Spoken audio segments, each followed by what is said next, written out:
Part two to this, I'm going to be able to share. Whiteness and anti-blackness, white psychopathology, collective psychosis, and trauma in America, which recently ranked #1 in Amazon's new book collectors releases, and I'm pretty sure you can get it right there at the conference. Please do so. He's the author and executive producer of the docu-series Diagnosing Whiteness and Anti-Blackness, White Psychopathology, Collective Psychosis, and Trauma in America. Get on his email list.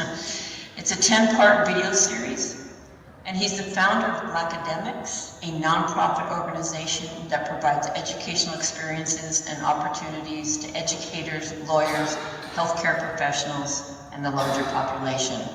So Dante is a historian, scholar, public speaker, thought leader, facilitator, and coach, and he has worked and consulted for more than 15 years as a human resource management professional. He's won multiple awards. In 2024, he was awarded the Higher Education Diversity, Equity, and Inclusion Leadership Award by the National Association of Diversity Officers in Higher Education. And I have had the great privilege and honor of co-leading with Dante over the last several years, and can say with all sincerity that I have never experienced anyone hold a container for a group like Dante does. And he allows the deepest and most courageous honesty in participants from all points on the racial spectrum. Dante honored me by asking me to write the foreword to his new book, and has honored me again by asking me to read it to you. I will do so now and then turn it over to him. I am white. As I read Diagnosing Whiteness and Anti-Blackness by Dante King, I come across terms such as white sociopath, malignant diabolical psychopathy, and white malignant narcissism. One may reasonably ask, how does that make you feel as a white person?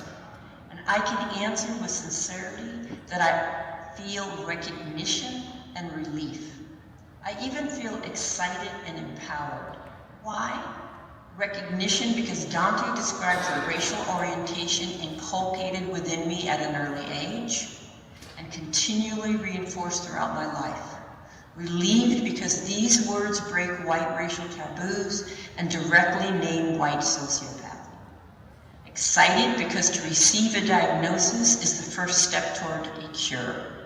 I feel empowered because I can move past unproductive and self-serving feelings such as guilt and shame. I did not choose to be conditioned into this disorder. I would never have accepted had I been given that choice.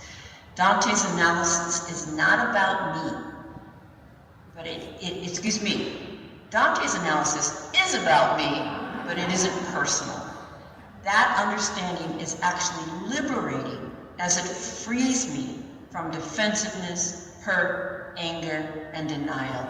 It renders my self-focus moot.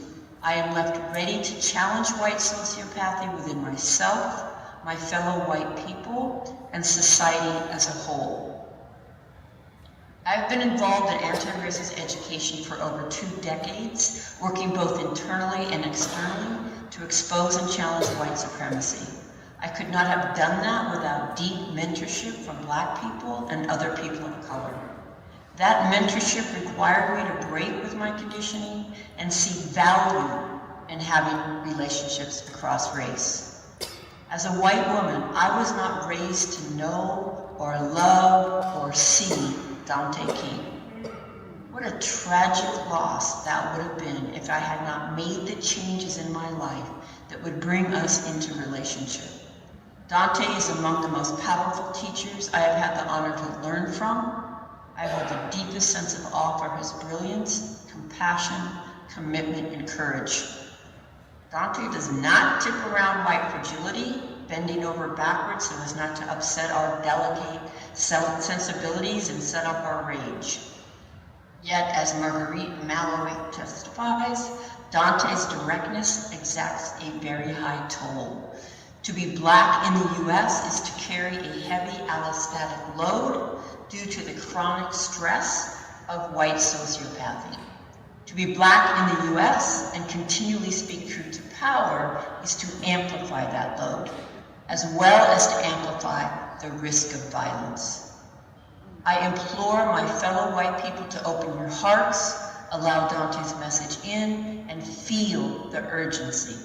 As our country moves ever closer to renewed legal and social entrenchment of white supremacy, our humanity is at stake.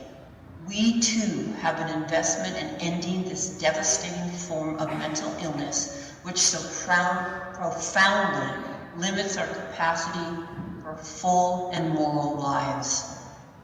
To any of my Black brothers and sisters, I hope to remind you that regardless of the lies we keep repeating, you are not and have never been the problem.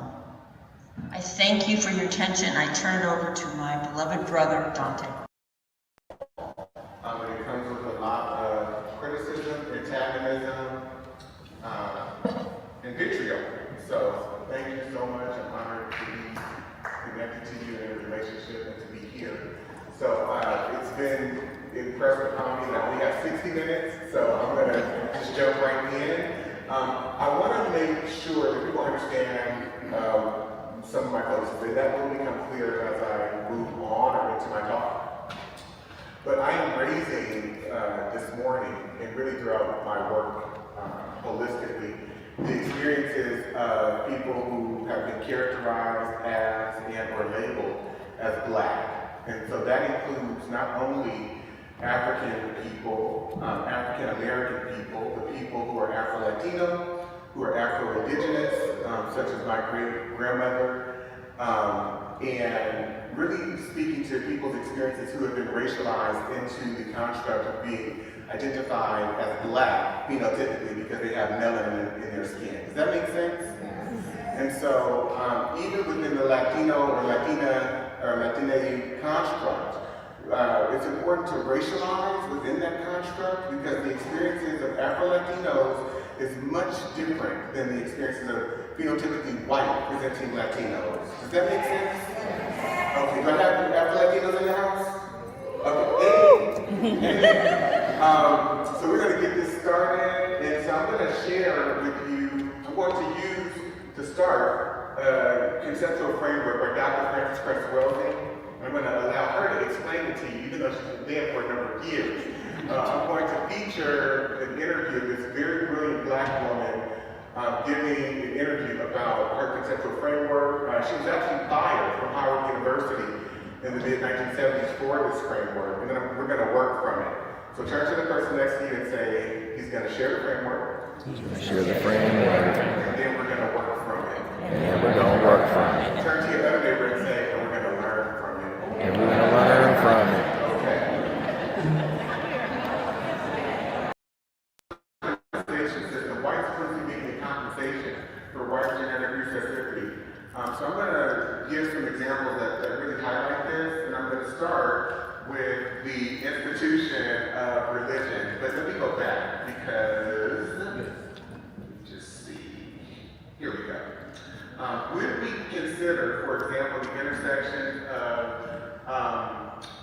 the influence that white supremacy has in all of these areas of our lives? I'm going to deal with initially the intersections of religion, of war, of politics, legality, and also education and religion. Like this is all wrapped up in there. So, let me just go. Okay. How many of you are familiar with the American Toleration Act of 1649? Okay. Who would like to tell the audience what it said?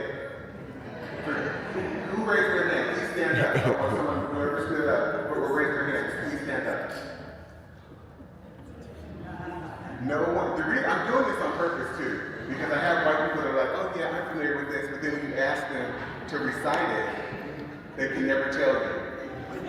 So if you're sitting next to a white person that says, I've heard of this before, point them out. So I can point them out so I can invite them to go read it. Okay. So the American Toleration Act looked like this. For as much as in a well-governed and Christian commonwealth, matters concerning religion and the honor of God ought to be in the first place to be taken into serious consideration and endeavored to be settled. Be it therefore ordained and enacted by the right honorable Caecilius Lord Baron of absolute lord and proprietary of this province, with the advice and consent of the upper and lower house of this General Assembly, that whatsoever person or persons within this province and the islands thereunto belonging shall henceforth blaspheme God, that is, curse him, or shall deny our Savior Jesus Christ to be the Son of God, or shall deny the Holy Trinity, the Father, Son, and the Holy Ghost, or the Godhead of any of the said three persons of the Trinity, or the unity of the Godhead, or shall use or utter any reproachful speeches, words, or language concerning the Holy Trinity, or any of the said three persons thereof, shall be punished with death, and confiscation or forfeiture of all his or her lands and goods to the Lord proprietary and his heirs. So if you reject Christianity, if you blaspheme God, if you say anything to go against Jesus, you will be murdered. Turn to your neighbor and say, you will be murdered. And all of your assets that you've worked for will be forfeited to the Lord Governor. Forfeited to the Lord Governor. How many of you will resist Christianity at this juncture in time? And please don't raise your hand, because most of you won't even go to a riot or a protest. So if you expect me to believe you, I don't. None of us would. So we have to understand that the weaponization of white religion, of European religion, and how it's been used as warfare, not just psychologically, but physically. I think it's very important too to understand in this what I refer to as the conversion laws. I'll give an example of just one. This is 1667, and it says, whereas the doubts have risen, where the children that are slaves by birth, by the charity and piety of their owners, made partakers of the blessed sacrament of baptism, should by virtue of their baptism be made free. It is enacted and declared by this grand assembly and the authority thereof, that the conferring of baptism does not alter the condition of the person as to his bondage or freedom, that diverse masters free from this doubt may more carefully endeavor the propagation of Christianity by permitting children, those slaves, or those of greater growth capable to be admitted to that sacrament. So prior to this law, Christianity came with the benefit of freedom. And after this law, it did still for people who were considered free and European. But if you were enslaved, an indigenous person or an African person, that characteristic of freedom, no, is no longer there. So they went about baptizing indigenous people, converting African people, and they could baptize them, but what this law said is you will be baptized and made Christian, but you will not be free. Does that make sense? So how many of you understand that anti-blackness sits at the heart of white morality? Anti-blackness, say this with me, turn to your neighbor and say, anti-blackness sits at the heart of white morality. And I'm going to go to another, so this is the law that gave white Christians gave to other Christian folk. This is under the English, this is in Virginia, to be able to murder black people with impunity. And here's how it reads. It's called the Casual Killing Act. Turn to your neighbor and say, it's not malicious killing, it's casual killing. So this law says, whereas the only law enforced for the punishment of refractory servants resisting their master, mistress, or overseer cannot be inflicted upon Negroes because black people are too stubborn, they need a stronger degree of force. Because as they are resisting rape, pedophilia, they're resisting their mother being raped, they're trying to fight for them, as they themselves are resisting from having their daughters, their 10-year-old, 11-year-old, 12-year-old daughters be put out for prostitution, which is how the American empire gets built. As they start to resist that, we need a form of correction to be able to keep them in line. How many of you are tracking with me? Okay. So because of their stubbornness, you see the word obstinacy, many of them they can't be suppressed by anything other than violent means, be it enacted and declared by this grand assembly if any slave resists his master or other by his master's order correcting him, and by the extremity of the correction, I have to memorize some of them, should happen to die, that his death shall not be accounted a felony, but the master or that other person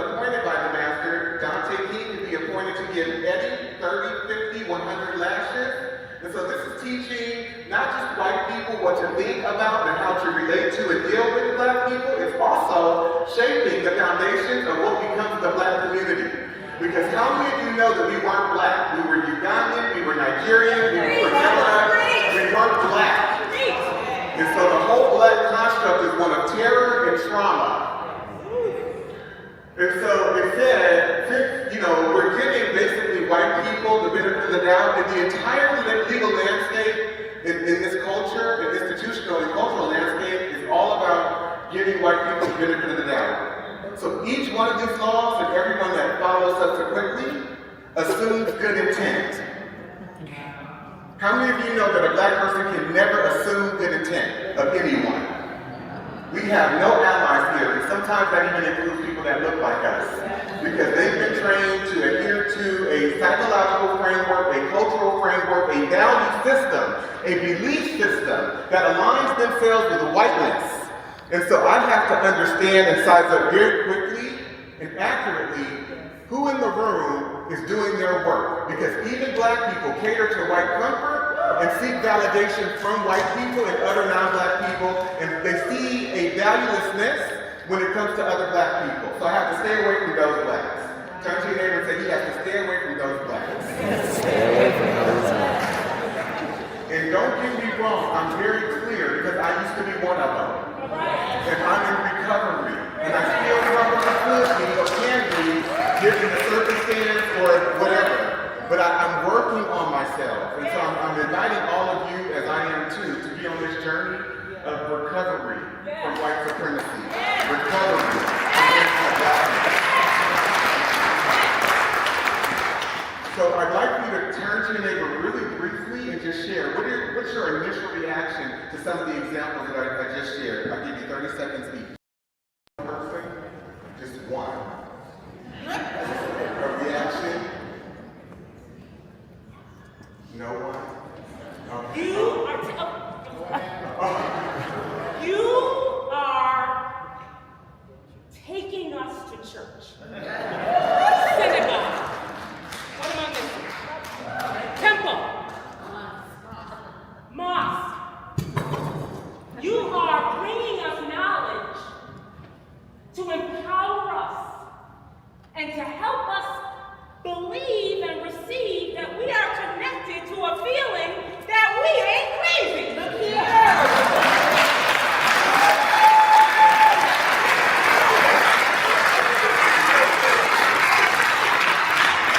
So one of the words that we used was the word intense.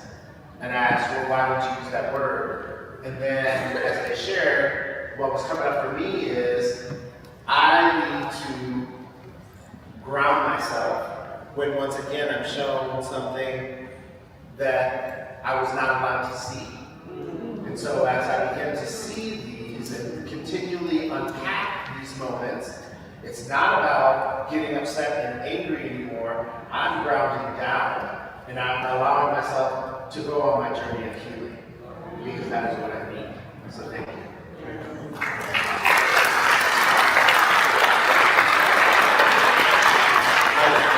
And I love what you said. I do want to say I am angry. Yes. And I will forever be angry because not understanding this knowledge, I did feel crazy. But I also blamed my parents for things.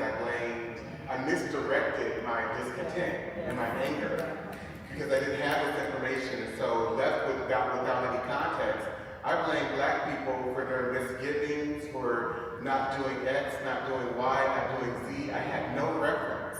And once I was able to go on this research journey, then I'm going to invite you to go on with me, and also Dr. Ralph D'Angelo. We have a 16-week fellowship that we're doing together. But once I began my research journey about 20 years ago, it just traumatized me. I went through grief. I was very sad. I became depressed. I became suicidal at what I was finding out. And it allowed me to understand that there's not one African American person in this country, or Afro-Latino person, or person of African descent who has a lineage that dates back to the antebellum period, or any Black person even that has come since the end. whatever result I see, whether they're economically deprived, whether they are on drugs, whether they have been abused or ravaged by the white supremacist system of criminality, it's not their fault. It's not their doing. I have to forgive every black person. And the reason I say that, if you were to join the fellowship, you will see, I'm sharing examples with you, but I have over 20,000 of these legal examples. 20,000. And when you do a chronological trek into the present, it becomes very clear the things that have been happening in this country for centuries. So, that said, I'm going to go to 1672. Turn to your neighbor and say 1672. 1672. And I'm not going to go through this all the way because it's pretty long. It says, for as much as it hath been manifested to this grand assembly that many Negroes have lately been and now are out in rebellion in sundry parts of this country, and that no means have yet been found for, I don't know what's going on, but for the apprehension and suppression of them, from whom many mischiefs of very dangerous consequence may arise to the country, if either other Negroes, Indians, or servants should happen to slide forth and join with them, for prevention of which be it enacted by the governor, council, and burgesses of this grand assembly, and by the authority thereof, that if any Negro, mulatto, Indian slave, or servant for life run away, and shall be pursued by the warrant or human cry, it shall and may be lawful for any person who shall endeavor to take them upon the resistance of such Negro, mulatto, Indian slave, or servant for life, to kill or wound him or them so resisting. So turn to your neighbor and say, violence is an institution of white America.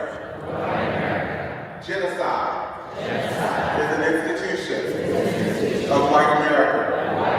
Turn to your other neighbor and say, what happens to a people? What happens to a people? When it is programmed into them, that they can murder willfully, without cause, but based on a presumption or assumption that they are in fear.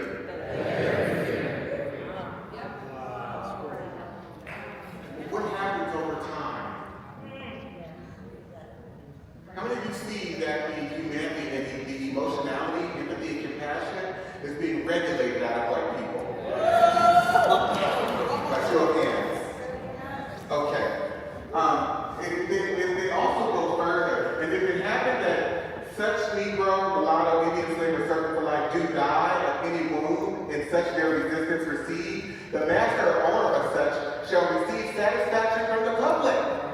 You're going to be paid by the public taxes.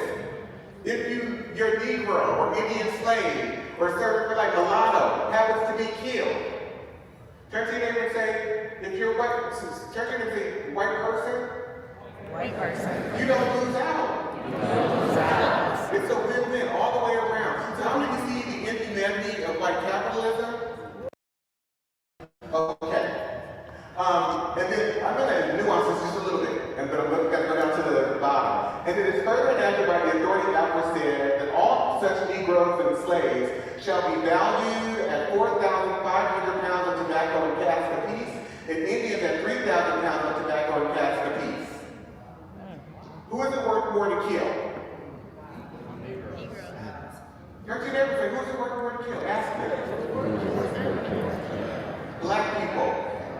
And we're going to add into this, and it is further enacted that the neighboring Indians do and hereby are required and enjoined to seize and apprehend all runaways whatsoever that shall happen to come amongst them, and to bring them before some justice of the peace, who upon receipt of such servant, slave, or slaves from the Indians shall take unto the said Indians for a recompense 20 arms length of roanoke or the value thereof in goods as the Indians shall like up. So we're going to commission pretty much white presenting indigenous people, Indian people, and that becomes clear too because they begin to write this into the law. who they're talking about. So phenotypically, if you were a person of Indian descent or indigenous descent, and you look like you have African blood in you, they would call you mestizo, or they would identify you as black during this particular period. And so, phenotypically white-presenting indigenous people, we're commissioning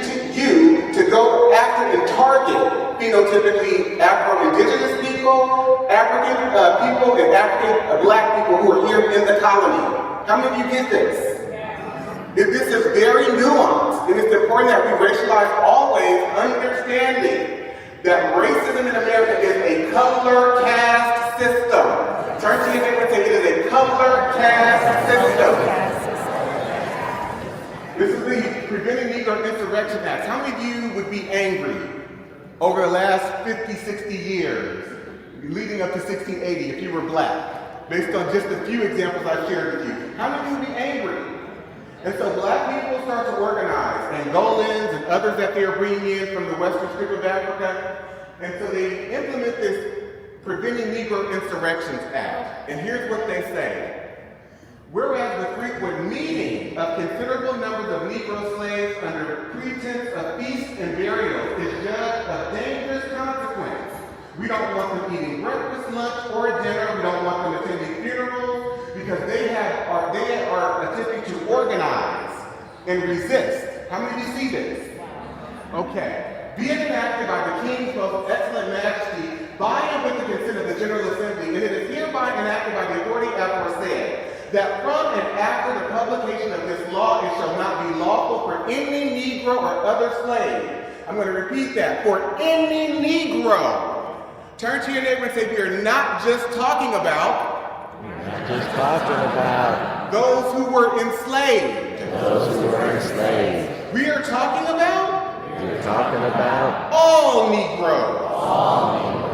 And so the institutionality, the cultural fabric, the cultural psychology, and the legality of America and all of its institutions are inherently anti-black. This has less to do with slavery and the institution of enslavement than it does anti-blackness. Does that make sense? Yes. And I'm going to break this down just a little bit more. So, be it enacted by the King's most excellent majesty by and with the consent of the General Assembly, and it is hereby enacted by the authority aforesaid, that from and after the publication of this law, it shall not be lawful for any Negro or other slave to carry or arm himself with any club, staff, gun, sword, or any other weapon of defense or offense, nor to go or depart from his master's ground without a certificate from his master, mistress, or overseer. And such permission not to be granted but upon particular and necessary occasion. So everywhere a black person goes, they have to be able to justify and explain and rationalize to a white person why they are there. And how many of us have to do that right now? And yes, even at this conference. I won't speak to it, but people ask me, are you okay? And it's not to be helpful.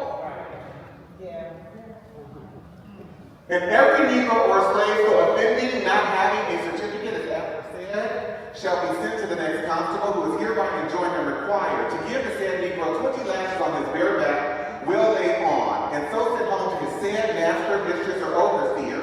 And it is further enacted by the authority aforesaid that any Negro or other slave shall presume or lift up his hand in opposition against any Christian in the European context, shall for every such offense, upon due proof made thereof by the oath of the party before a magistrate, having received 30 lashes on his bare back, will lay on. And so you can't even express your discontent as a black person, because whatever that white person thinks of you as an individual or the collective group, they can destroy you. They can have you murdered.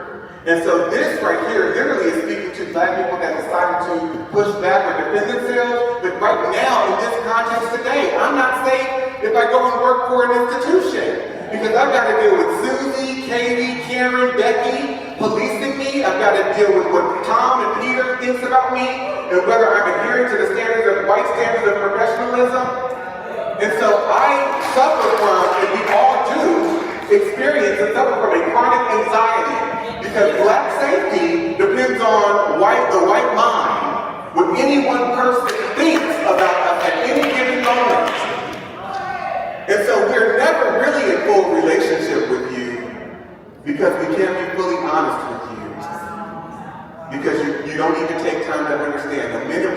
our discontent. We are problematic and difficult, and if he just would have said it with a little less emotion, then I could have heard him. I felt frightened. He didn't say that, but it felt like, I just felt like.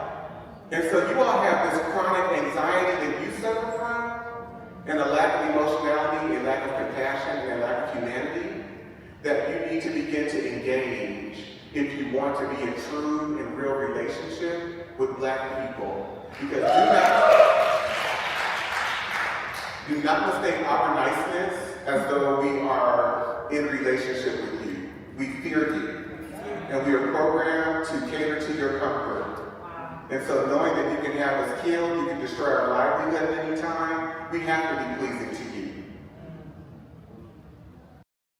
The Black people here are identifying and agreeing with everything that I'm saying. I want you to stand.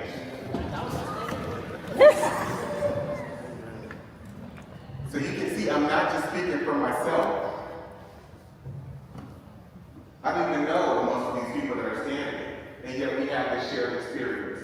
Thank y'all so much. I want you to know I love you and I see you, especially the Black women in this room, because you never have gotten the recognition and the appreciation that you deserve, and I honor you.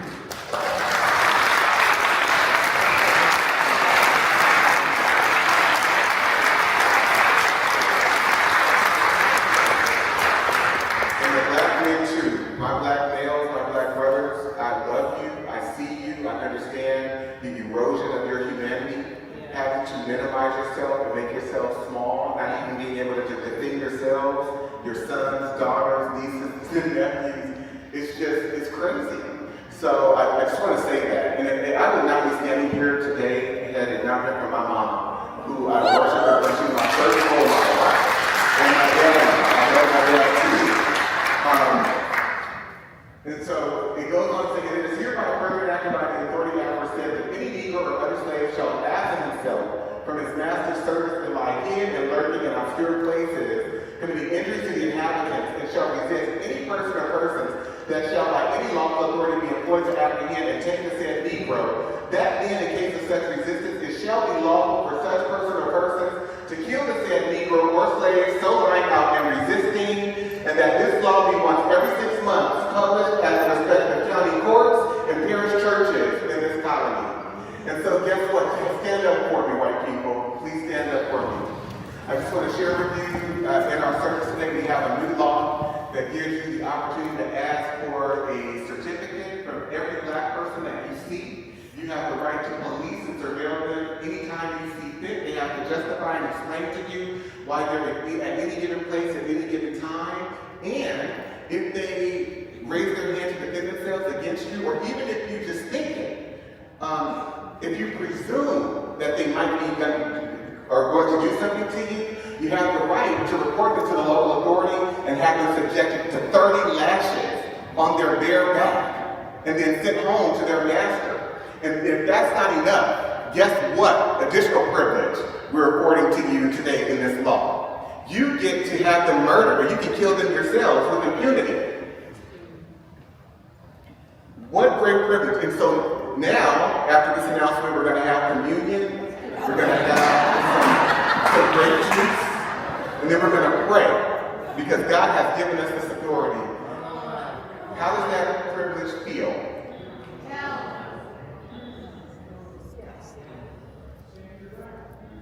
Part of me has to die for me to say yes to that. What part of myself do I have to kill to say yes to that law? A part of me has to die.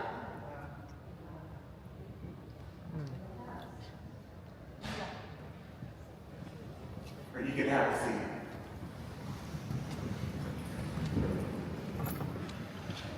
So in what ways is whiteness being defined?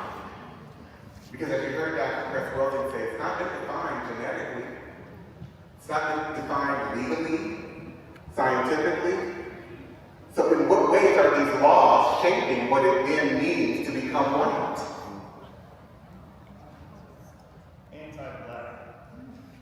Very pro-white, concerned with the lack of pigment as a characteristic in those who have melanin.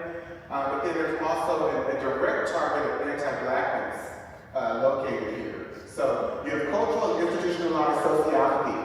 which equals psychopathy. How many of you would agree with that? Show of hands. Okay. I only have a few minutes left. Here's the Black Academics Boot Camp. If any of you are interested, I'll be in person for an entire day at Preservation Park in Oakland, California, and we'll be together all day, just there going through an intense summit of this material and critically examining it. For those of you who want to sign up from the conference, we will give you $100 off. Just email my assistant, jj@danteking.com, or email is jj@danteking.com. If you would like to join the fellowship I spoke about that Dr. Robert D'Angelo and I are doing, that starts September, and it's every other Wednesday on Zoom from 10 a.m. Pacific time to 2:30 p.m. Pacific time. And we go for 8 months, 16 weeks, every other week. If you register from the conference, again, I will offer you $1,500 off. Just email my assistant, jj@danteking.com. So going back to this and looking at the color aspect, so how many of you see the preoccupation with color? Turn to them and say Negro, Negro, Negro. As white people begin, or Europeans begin to convert, indigenous and African people into Christianity, they have to transition from using the term Christian, because now multiple people are identified by that label outside of the European construct. To several people, or at least a few, that are here. First of all, let me say this. I would not be here if it were not for this gentleman right here, by the name of Marcelo Walker. Please.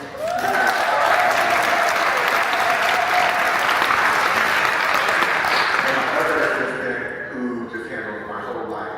I call her my second mortgage after him. She's not here, but she's just incredible. I want to give some recognition to Dr. Marcus Campbell and Dr. Pat Savage, who are here. If we can give them a round of applause.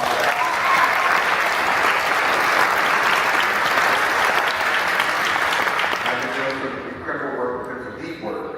And as well as Katie. Katie's here, and where's Kelly? I saw Kelly here too. If you both want to stay. Oh, there you go. These two white women took the fellowship. I think, Kelly, you took it once and then you're back again. So she's taken it the second time, and we've just been building community and healing together, transforming together. So, thank you all.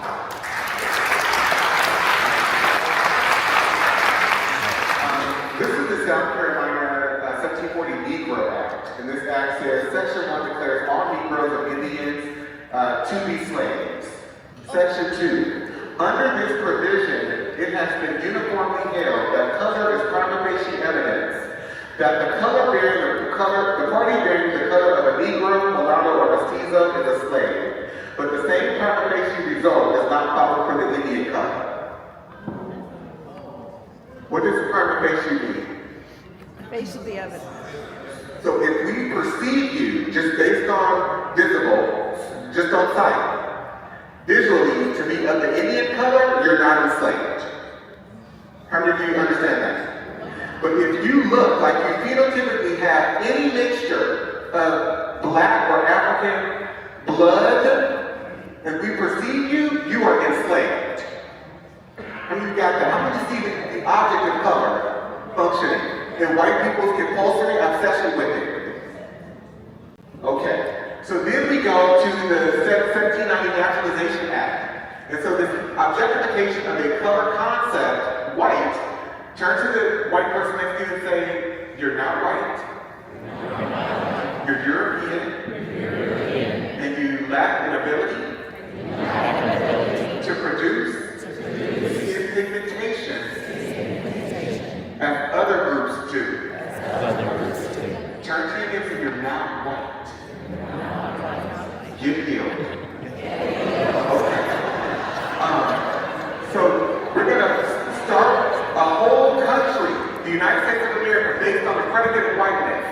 And so in 1790, the United States Congress passes this law, and it says, be it enacted by the Senate and House of Representatives of the United States of America, of Congress assembled, that any alien being a free white person who shall have resided within the limits and under the jurisdiction of the United States for the term of 2 years may be admitted to become a citizen thereof. So white whiteness is the main value system in America. That's how you get economics, access to opportunity through your citizenship. And so therefore, white institutions, this country, the legal system, the political system, all of our institutions function on the basis of white affirmative action and white sponsorship.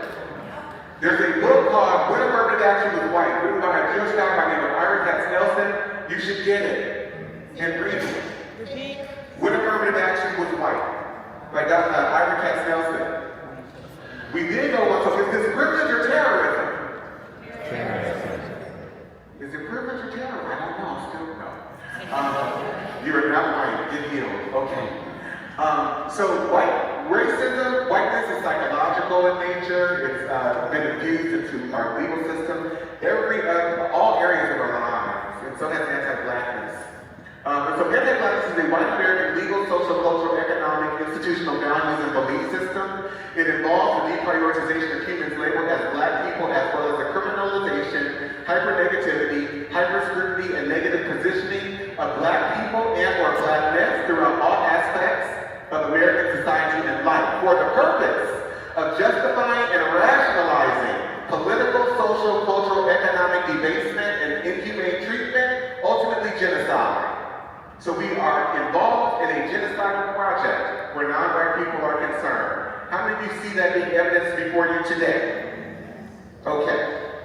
Anti-blackness includes, it can be a combination of texturism, featurism, colorism, and Eurocentric desirability versus undesirability based on European standards. And so some examples, and I'll share with you briefly. How many questions? So President Thomas Jefferson, he said, I advance it therefore out of suspicion only that the blacks, whether originally a distinct race or made distinct by time and circumstances, are inferior to the whites in the endowments, both of body and mind. Deep-rooted prejudices entertained by the whites, 10,000 recollections by the blacks of the injuries they have sustained, new provocations, the real distinctions which nature has made and many other, they secrete less by the kidneys. So black people don't sweat as much, you don't secrete as much by the kidneys, and more by the glands of the skin, which gives them a very strong and disagreeable odor.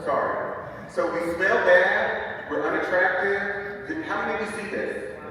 Okay. President Abraham Lincoln, he says, I will say then that I am not, nor ever have been in favor of bringing about in any way the social and political equality of the white and black races, that I am not, nor ever have been in favor of making voters or jurors of Negroes, nor of qualifying them to hold office, nor to intermarry with white people. And I will say in addition to this, that there is a mythical difference between the white and black races, which I believe will forever forbid the two races living together on terms of social and political equality. And inasmuch as they cannot so live while they do remain together, there must be the position of superior and inferior, and I, as much as any other man, am in favor of having the superior position assigned to the white race. How many of you are seeing more and more white people's obsession with whiteness? By show of hands. Turn to your neighbor. This is not about being American. This is about being white American.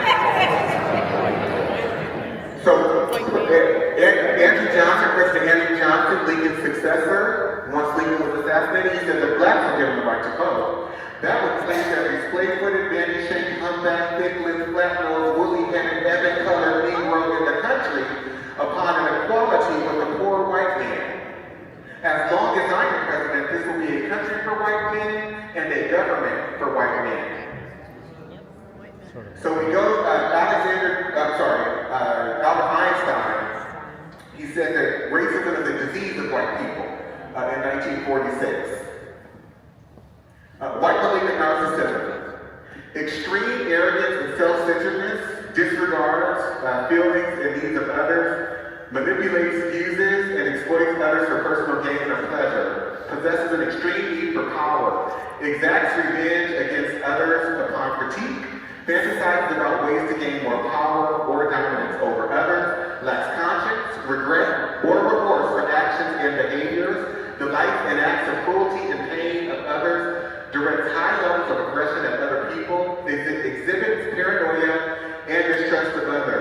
I was going to get into, if I had time, the ways in which academic institutions were used to create scientific philosophies to define Black people as inferior. And so if you study the field of psychiatry, white psychiatry, you understand that all of the behavioral determinations that have been made are all made up by white people. And they use their own cultural, psychological orientations to try and define and determine what human behavior should look like for all human beings on the earth. How many of you understand the degrees of narcissism contained in that particular functionality?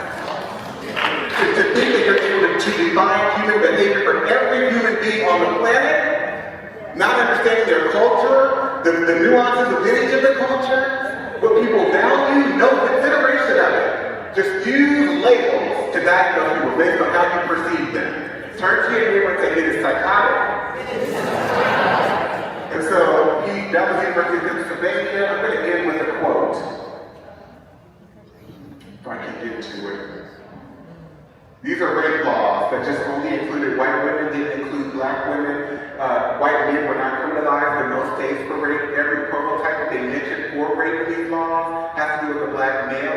And I'll just share a few examples with you about this. This is Celia, who murdered her 65-year-old master, Robert Newsom, in 1855. And when the judge handed down the instructions for the jury, here's what the judge said. If Newsom was in the habit of having intercourse with the defendant, who was his slave, and went to her cabin on the night he was killed to have intercourse with her, or for any other purpose, and while standing, he was in the floor talking to her, she struck him with a stick, which was a dangerous weapon, and knocked him down, and struck him again after he fell, and killed him by either blow. It is murder in the first degree. So if he was in the habit of raping her, he should have just been able to do it. And it's murder in the first degree. How many of you understand the white psychology, the logic behind this? The standard of reasonableness. Thank you, Alan. So I'm gonna move on. The crime of rape does not exist in this state between African slaves. Our laws recognize no marital status as between slaves. Their sexual intercourse is left to be regulated by their owners. The regulations of law as to the white race on the subject of sexual intercourse do not and cannot, for obvious reasons, apply to slaves. Their intercourse is promiscuous, and the violation of a female slave by a male slave would be a mere assault and battery. So this is in and out of slavery. So when we go to Dorothy B. State, they said in the Georgia Supreme Court that Black men, if there's any evidence that says that this Black man did not intend to commit a rape, their Blackness will trump the evidence. How many of you understand that? This is 1899, so we're no longer talking about slavery. The Florida Supreme Court, Black women are immoral, so therefore they can't prove chastity. So they can't be raped. This is 1918. Alabama, 1953, Black men are just rapists. And it doesn't matter if there's any evidence to refute that idea. The evidence doesn't matter because their Blackness is what makes them rapists. And so therefore, how many understand the culture of white predation? And so rape and pedophilia are white American cultural institutions, white American moral institutions, white American legal institutions, white American political institutions, and white American economic institutions. So Dr. Bobby Wright, can I have 5 more minutes, please? Yeah. Can I get 5 more minutes?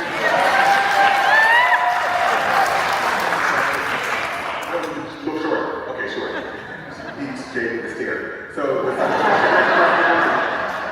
in his seminal work, the Psychopathic Racial Personality, Dr. Wright analyzed the behavior of European Americans toward African Americans through the lens of psychopathy. He proposed that the historical and ongoing mistreatment of African Americans by European Americans is not simply a matter of prejudice or ignorance, but it is indicative of a deep-seated psychological condition. Key characteristics. Wright argued that the defining traits of the psychopathic racial personality include an absence of empathy, a disregard for the humanity of others, deceitfulness, and a persistent pattern of exploiting and oppressing African Americans. He believed that these traits are manifested in institutionalized racism, systemic violence, and cultural domination. So Dr. Bobby Wright writes in this pamphlet, in their relationship with the Black race, whites are psychopaths, and their behavior represents an underlying biologically transmitted proclivity with roots deep in their evolutionary history. The psychopath is an individual who is constantly in conflict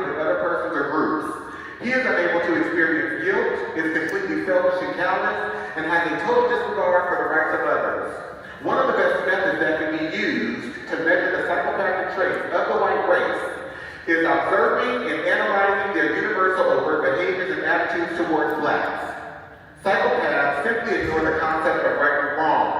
By ignoring this trait in the white race, the lack of ethical and moral development, blacks have made and are still making a tragic mistake in basing the worldwide black liberation movement on moral suasion. It is pathological for blacks to keep attempting to use moral suasion on a people who have no morality, where race is the variable. I want to end with this though. Black and brown people, you have ingested this just as much as white people have.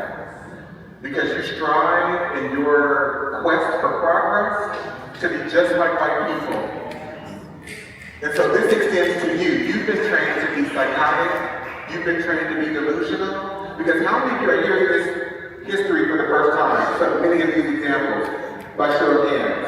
The specifics of it. I want you to stand. How many of you are hearing it for the first time? And I'm just to say, everyone in this room is, in terms of the specific examples. I'm sure you can have my presentation. That means you've been living within a delusion. Because you've not known what has gotten you here to this moment. And so you've been living in a delusional state. And so if white people have been trained to be sociopathic and psychopathic where black people are concerned, that is true for you too. Because everything that they believe, you believe.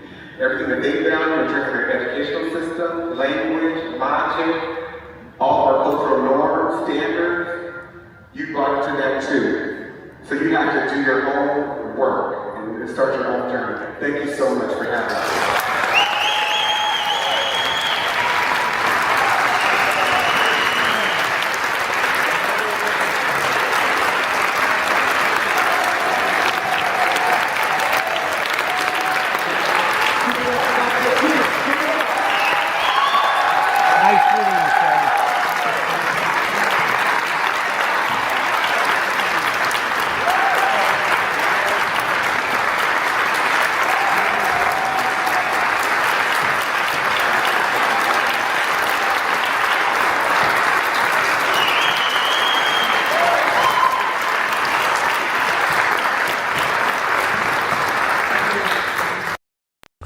Dr. Amos Wilson told us, we have a school system that is based upon the psychology of white children and white people. If we are trying to educate our children in that system, they are bound to fail. The very structure of the educational system itself is based upon a white model, and therefore it has a built-in failure mechanism for black children, one way or the other.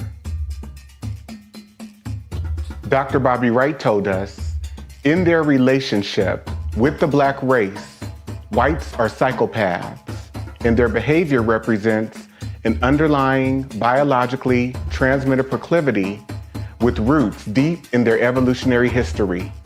The psychopath is an individual who is constantly in conflict with other persons or groups. He is unable to experience guilt, is completely selfish and callous, and has a total disregard for the rights of others. One of the best methods that can be used to measure the psychopathic traits of the white race is observing and analyzing their universal overt behaviors and attitudes towards black people. Psychopaths simply ignore the concept of right and wrong. By ignoring this trait in the white race, the lack of ethical and moral development, blacks have made and are still making a tragic mistake in basing the worldwide black liberation movement on moral suasion. It is pathological for black people to keep attempting to use moral suasion on a people who have no morality, where race is the variable. Acclaimed author Dante King invites you to purchase his book, Diagnosing Whiteness and Anti-Blackness, by going to his website, www.danteking.com, or Amazon, Barnes & Noble, and any other major book retailer